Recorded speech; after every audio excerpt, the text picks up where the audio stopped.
同学你好，我们今天继续学习摄影艺术创作的有关的知识。今天呢，我们给大家讲前景景物的处理。所谓的前景呢，一般是指在画面当中位于主体之前的、距离镜头最近的这样的景物。那么看一个人在拍画面的时候一个人有没有意识用前景，会不会用前景，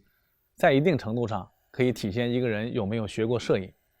为什么这样来讲呢？因为很多没有学过摄影知识的人在拍东西的时候，你会发现他的拍摄行为往往是比较直接的、比较自发的。他往往是直接冲到这个被摄主体面前对着他直接就拍，而很少想到在前边拿什么景物挡一挡，效果会更好。所以说呢，从这个意义上来讲，看一个人拍东西会不会用前景，有没有意识用前景，在一定程度上体现他有没有学过摄影。您也可以想一想，自己在拍摄的过程当中是经常有意识用前景呢，还是很少用，或者说根本就不用。前景在摄影创作当中呢有很重要的作用，它一个最基本的作用就是它可以有效地增强画面的空间感。那什么叫空间感呢？就是在一个画面当中能够给观众、给受众带来的那种透视的感觉那种远近的距离的感觉，画面的深度的感觉。那么大家都知道，摄影画面到今天为止主流的摄影画面它还都属于二维平面艺术甭管是拍照片还是拍电视还是拍电影它的主流的这个摄影目前还是二维平面的艺术为主。那么在一个平面上如何表现立体三维这是一个重要的方面。人们经过长期实践，人们总结出来，结合透视规律，加用前景景物，这是一种很有效的方法。所以前景它用得好的话，它可以有效地增强画面的空间透视的效果。我们看这个画面，颐和园雪景。在这个画面当中，我们可以看到前景是一棵压满了雪的大树因为有这棵大树的存在，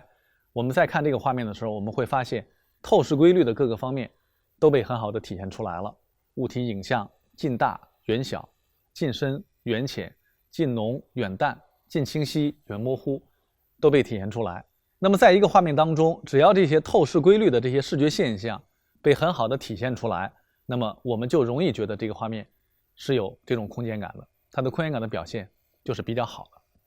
那么前景的第二个作用，前景景物它和主体景物还有背景景物，它们相互之间可以形成关联。特别是当我们去采用广角大景深这种方法去拍摄一个画面的时候前景、主体和背景几个景物都是清晰的、清晰成像的，那么它们之间就可以形成关联和对比，从而呢可以让我们有效地表达主题。这张画面叫做江南三月，我们可以看到前景是盛开的梨花，后景是江南的民居。那么这样的话呢，一个是江南，一个是三月春天，这个感觉就可以被很好的被表现出来。前景可以使前后之间的景物很好的被关联起来，可以表达特定的主题。我们来看这张画面这张画面呢是著名摄影家焦波拍的一套摄影作品，叫做《俺爹俺娘》里边的这个题图的照片。他当时办摄影展的时候，他的一个题图的照片。那么为这幅照片呢，他也加了一些说明的文字在这个画面当中，他讲的是男在前，女在后，在任何事情上都是俺爹唱主角。我们可以看到这个画面用广角镜头来拍摄，老父亲在前边，老妈妈在后面，前后两个人物之间其实是形成了特定的这样的人物的关系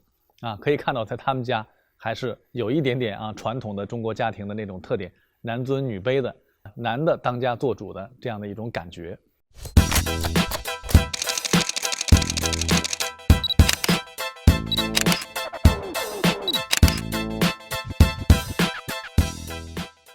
那么前景还有一个作用，前景景物可以用来填补画面当中过多的空白。我们在拍摄外景的画面的时候，特别是外景画面的时候画面的上方天空的部分往往会出现大面积空白为了这个使画面不要出现太多的空白，我们经常会采用前景景物来填补它。在填补这种空白的时候呢，树枝儿可能是很多摄影者用的比较多的柳树的枝条或者其他的一些树的这样的枝条它比较好的可以填补画面的空白。这幅画面呢是广播学院的老毕业生马国立当年上学时候拍摄的这样的摄影作业啊。马国立呢后来成为中央电视台的体育中心的主任啊，现在呢也在做中国的电视体育的转播的这样的工作。这个画面的题目叫做清华园的历史。那么大家可以看到，这个前景的这个老树的枝条，一方面交代了这个主题啊，这种历史的感觉、沧桑的感觉，通过老树的枝条体现出来。那么另外一方面呢，这个树枝也填补了画面上方大面积的天空的这样的空白的部分啊。如果没有这个树枝存在，大家想，只拍下边这个主体建筑的话，画面上方会显得特别的空。那么前景景物呢，还有一个作用，